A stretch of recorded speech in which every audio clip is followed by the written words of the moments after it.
How to convert list to string in Python. In Python, there are several ways to convert a list to a string. Here are some common methods. ##### method 1, using strjoin. My underscore list equals apple, banana, cherry result underscore string equals, dot join, my underscore list, print, result underscore string. This will output, apple, banana, cherry ##### method 2, using str, and join.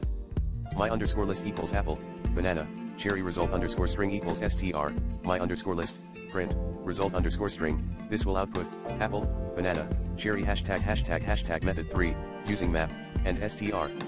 My underscore list equals apple, banana, cherry result underscore string equals, dot join, map, str, my underscore list, print, result underscore string. This will also output, apple, banana, cherry #### method 4, using list comprehension and str join.